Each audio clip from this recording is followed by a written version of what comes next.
आपकी बात उठाई तो इमरान खान को आपने प्रेजेंट किया था, तो इसकी आप जिम्मेदार खुद हैं। अब आप दोबारा बाहर आ गए हैं, जिस तरह पीटीए के वर्कर के साथ हो रहा है, तो आप क्या समझते हैं कि आप दोबारा जो है आवाज उठाएंगे जो गलत हो रहा है इस मुल्क के अंदर? इस वक्त ज्यादती किसके साथ हो रही है? किसके साथ हो रही है ज्यादती? पीटीए कारकुन के साथ, पीटीए के कारकुनान के साथ। तो मैं क्या कहूं फिर कि नवाज शरीफ के साथ ज्यादती हो रही है? तो भाई जब उनके साथ होगी तो वो कहेंगे, जब इनके साथ होगी तो ये कहेंगे।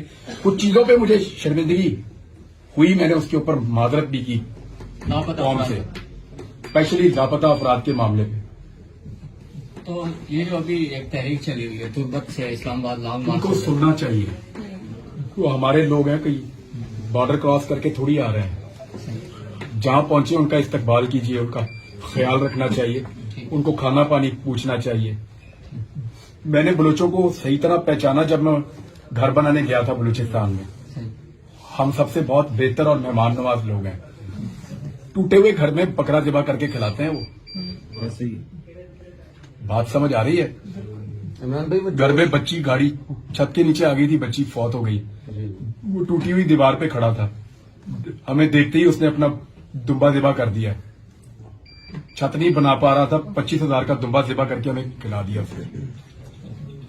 सर आप वो लोग आ रहे हैं तो वो मेहमान नवाज हैं, तो उनको शिकायत तो नहीं होनी। इमरान भाई आपके फैन इंतजार कर रहे हैं आपके जोश और वलवले का, वो कब माशाल्लाह दोबारा हमें नजर आएगा?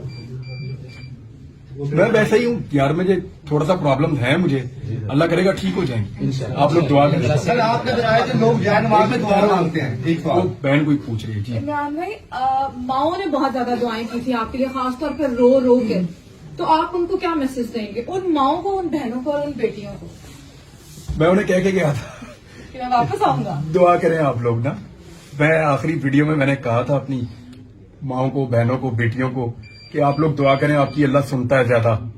मुझे किसी चीज का यकीन नहीं भी था, तो एक बात का तो था कि दुआएं तो मेरे लिए हो रही हैं, और मैं अल्लाह से एक दुआ करता था कि या अल्लाह जो लोग दुआएं कर रहे हैं उनकी दुआएं कबूल कर दे।